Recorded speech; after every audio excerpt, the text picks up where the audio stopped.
It's midnight somewhere, and you know what that means. It's time to take a journey. The Idiotically Spooky Place proudly presents The Sky Blinked. Chapter 4, Rescue.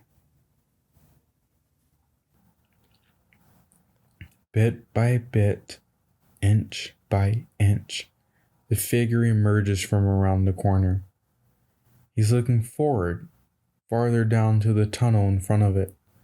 That would give me relief if I knew that she wouldn't make him look right over at us sooner or later. He's almost completely past the corner now. I don't know how I missed this before, but his exposed skin has lumps in them. They move, writhing a little as they flex the man's muscles. They're all over him, stretching in and eventually across his exposed flesh as dark tendrils. His exposed, decaying flesh. These tendrils gather on his back, conjoining into what looks like a long, sickly limb. The man's head snaps in our direction with a crack that turns my stomach. I strike. Somehow I was accurate. The blade cut through the limb with little resistance. The thing shrieks as the corpse drops to the ground, free from her control. The limb snatches back out of view. Cinder and I barely exchange a look before rounding the corner. Cinder almost trips after getting an actual look at the thing, but continues strong. The tendrils drag across the ground, retracting back into her. If I haven't made this clear, this is completely new. I expected the abomination that is her body, but this particular attachment is something I wasn't expecting in the slightest. How much time has passed since I've been here? We're almost up to it now, it towering over us easily twice as big. This is the moment in which I realize we don't actually have a plan for touching its head, and I definitely don't know what'll happen when we do. She swings out at us and we drop down to the ground. Cinder rolls out of sight, but I have other concerns. The thing's attention has apparently been set on me. One of the legs strike for me, and I barely manage to get out of the way. I blindly swing out with the sword again, realizing just how bad of an idea that was considering I haven't the faintest clue where Cinder is. The creature steps back, screeching at me. We're at a bit of a standoff, so I have time to throw glances around the lair. Cinder isn't anywhere to be seen. Wait, no. They're on the wall. They're crawling up over cocoons. My eyes flick back to the creature. Got it. We have a plan. I think. Cinder's too far off to the right, so I just keep circling to the left, holding my sword out to keep the creature at bay. When she would lag a little, I would swing out and she'd return with a strike of her own that would almost give me a heart attack every single time. Yes, I get out of the way, but not by much. I feel my luck running out fast. The creature comes to a stop. I keep moving to the left, but she doesn't take the bait. I swing out with the sword, but she doesn't even flinch. Her eyes are trained on me. She hisses as she ever so slightly crouches. I had a good run, right? I always aimed higher, I did what I loved, and I found love. It was eventually all taken away by that eye in the sky, but I still did it, so that must count for something. Also, not everyone will make it this far in a post-apocalyptic hell, so I have that going for me. With a quick cry, Cinder drops down on top of the creature, immediately drawing its attention. When your legs are like a spider's, they come with the disadvantage of not really being able to reach anything on top of you. The creature begins jerking around, trying to throw Cinder off of her, but they hold stronger, slowly clawing themselves up the body. In a last-ditch effort, the creature drops forward down to her human hands. In just about any other situation, this probably would have been the smart thing to do. But in this particular situation, making it so that the stranger on your back went tumbling towards your head wasn't the most beneficial choice to make. Cinder lets go, using the momentum to their advantage. They're successful, wrapping both hands around the creature's head right as they thud to the ground. Nothing happens. Is something supposed to happen? Well, I guess something is happening. That something being nothing. They both aren't moving. I checked the cocoons on the wall. They're still pulsing, so I can't be frozen in time, right? I sheath my sword and make my way over to them. I crouch down, looking close at the two of them. Both of their expressions are absolutely blank, and their eyes... It looks like their pupils are dilated, but they aren't dilated in a normal manner. Their pupils seem to have grown to the size of their irises, if not bigger. No color can be seen save for that deep black. Cinder? They don't respond. I go to shake them a little to see if I can get any response out of them. The moment I touch their shoulder, I drop. I don't mean I drop to the ground. I mean that I'm in free fall. My stomach feels like it's rising out of my throat, but something's missing. There's no wind. How can I be falling without feeling the wind ripping at everything? I hit the water. There's no loud splash, no flash of pain. I just cut smoothly through the water. The darkness begins to consume me.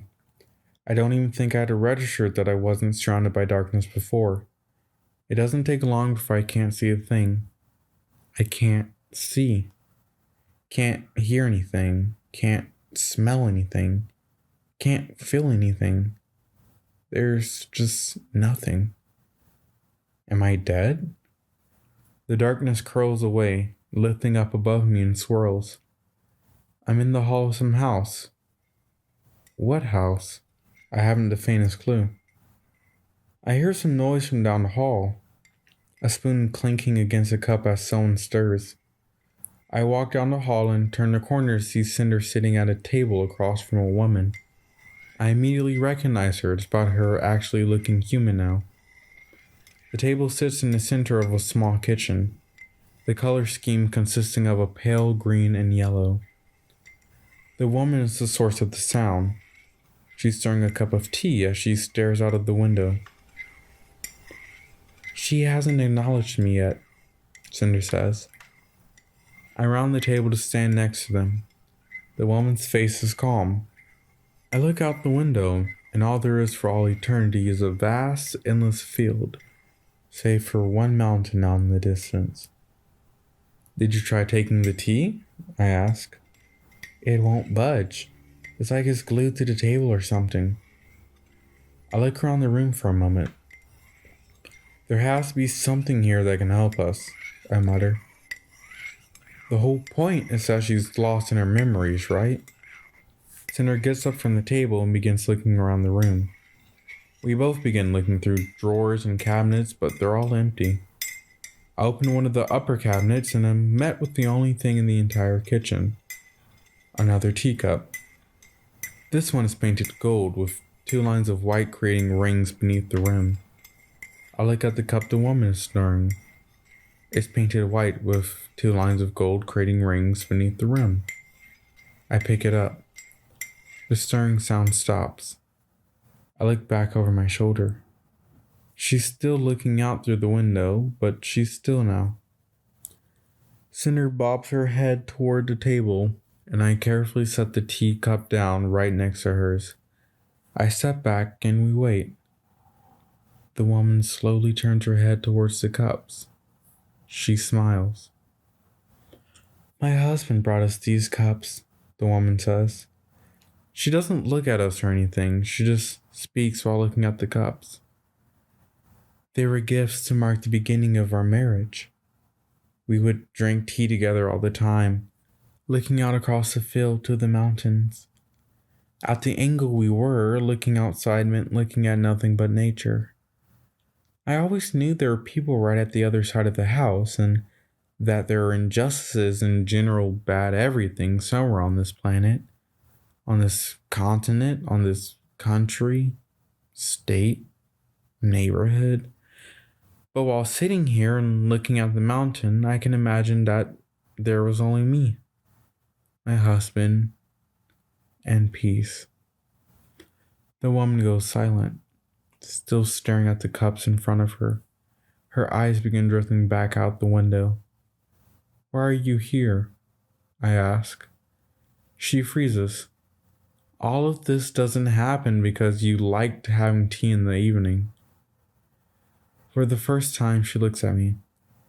"It's the classic story we all know," she says, standing up from the table. Cinder and I back out of her way as she leaves the kitchen, walking towards stairs I hadn't seen before. We follow her after a short, assuring glance between each other. At the top of the stairs is a hall with doors on each wall, but the only door that mattered was the one at the end of the hall. It slowly opens as the woman walks towards it. 30 minutes. 30 minutes was all the time he needed. She stops right outside the door. I look over my shoulder inside, and there he is. It's more representation of him than anything. He's kind of just a collection of scrambled lines. He's laying in the bed. No, he's laying on top of someone in the bed. The two bodies separate, trying desperately to cover themselves. And to think, she was supposed to be my friend. That's unfortunate. I've never felt anything like the wave of raw emotion that washed over me in that moment. She begins stumbling away from the door towards the stairs. It felt so horrible. I could have sworn that I was dying right then and there. All I could do was...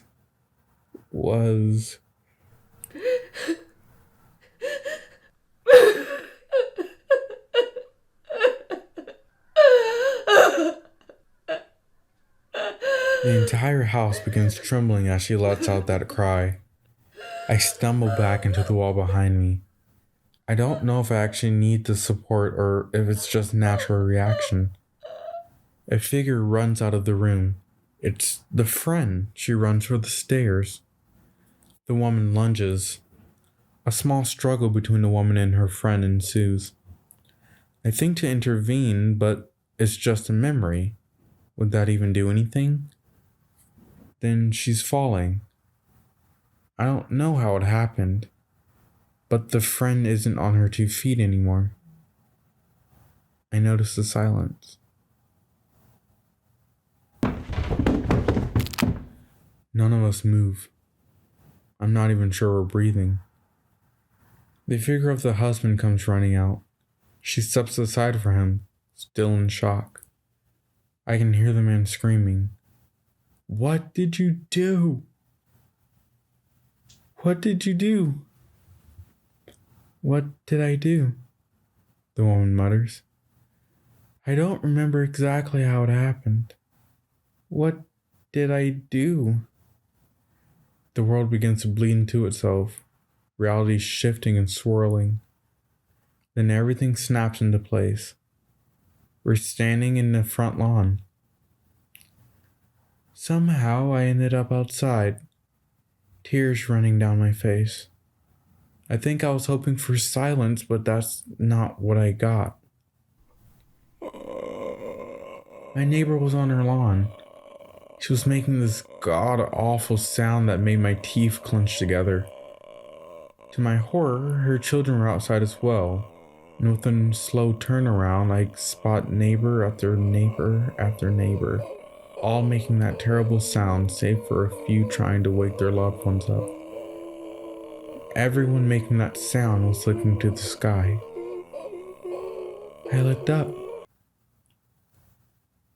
In that moment, everything faded away.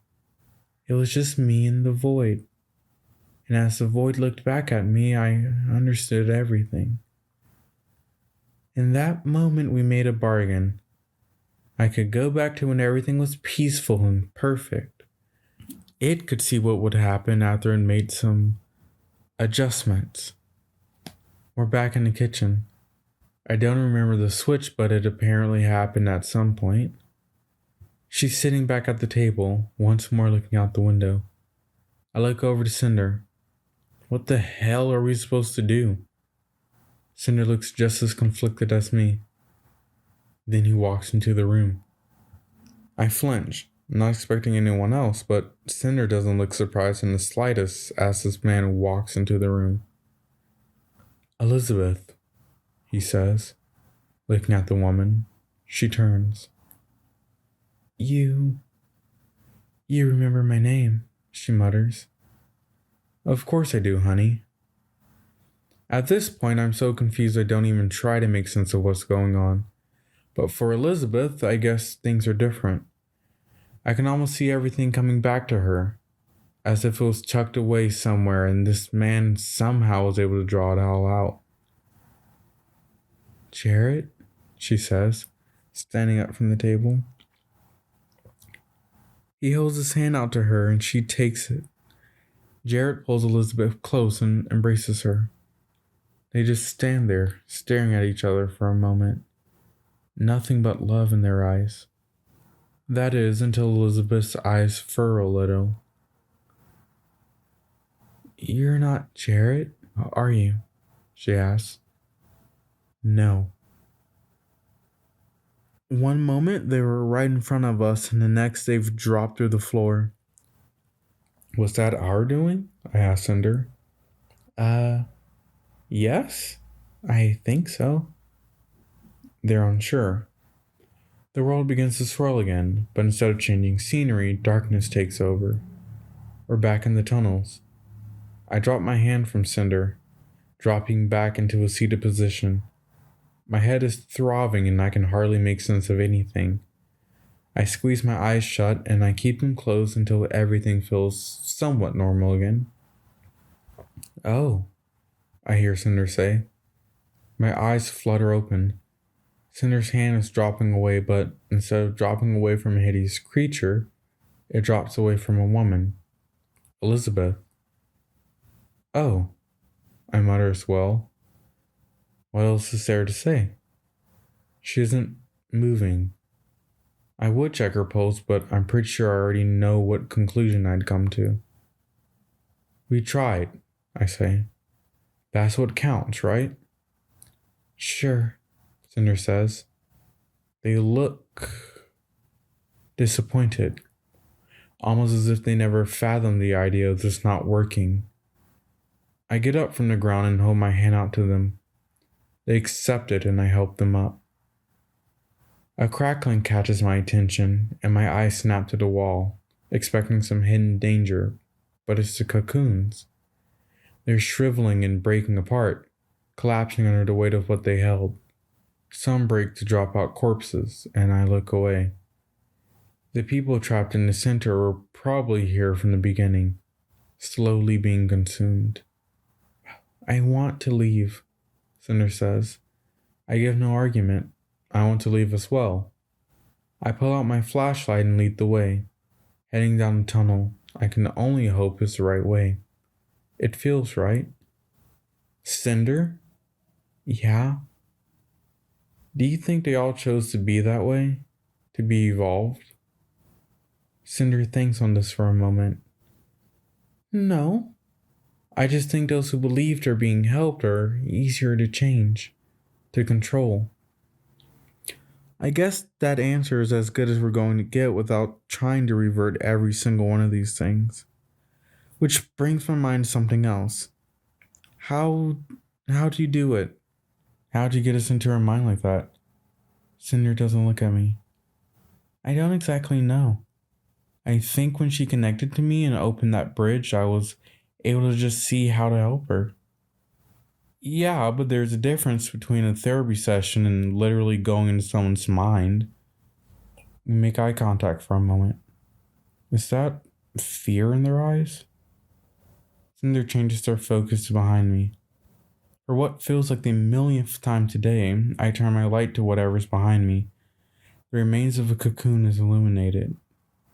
There's some of those liquids on the ground right beneath it, and coming from that liquid are tracks. Tire tracks. That's concerning.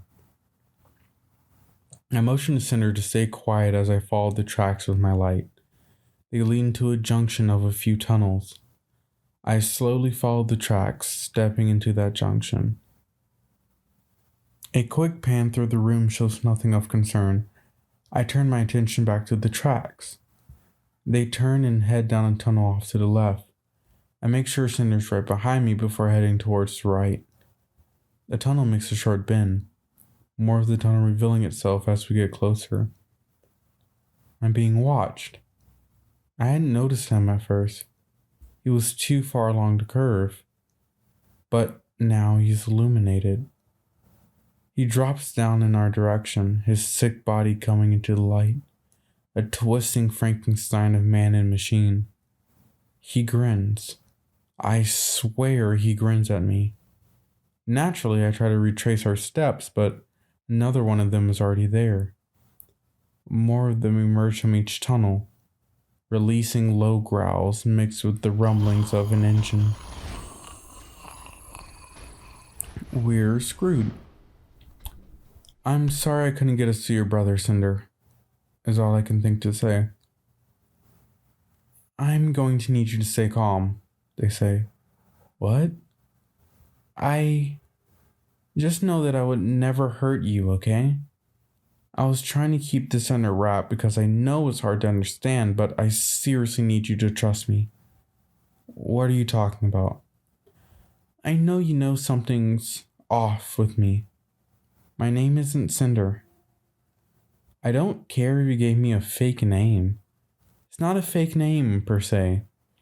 I was trying something new, something that would represent both of us, since I'm not always in control.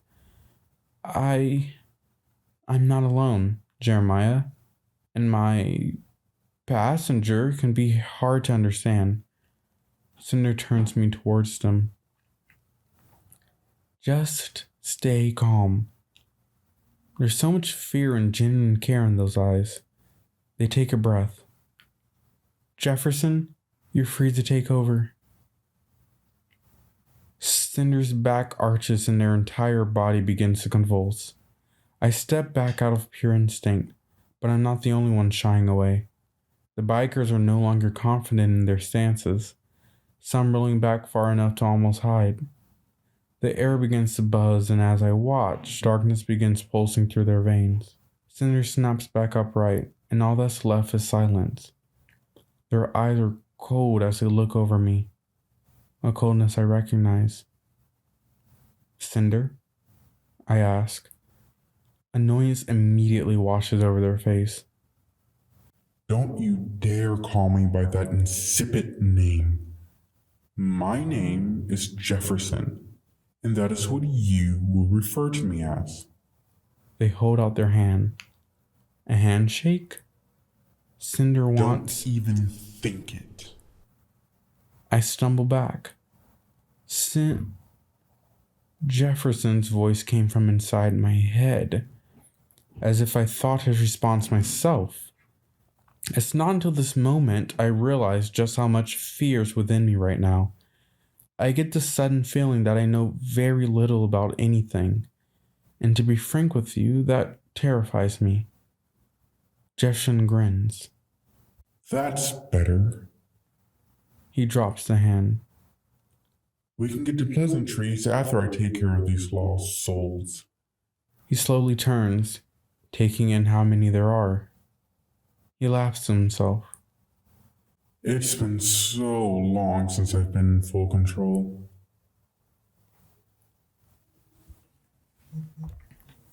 Well, that's it for chapter 4 of The Sky Blinked. If you've listened to the Idiotically Spooky Place Part 2, then you may recognize someone from the ending. This is still separate. I just thought it would be fun to pop over and see what homie was doing. Like what homie was up to, you know? Okay, and yeah, this is coming out at its own time. Tuesdays at whatever random time. No, that's not That's not happening anymore. When it comes out, it comes out.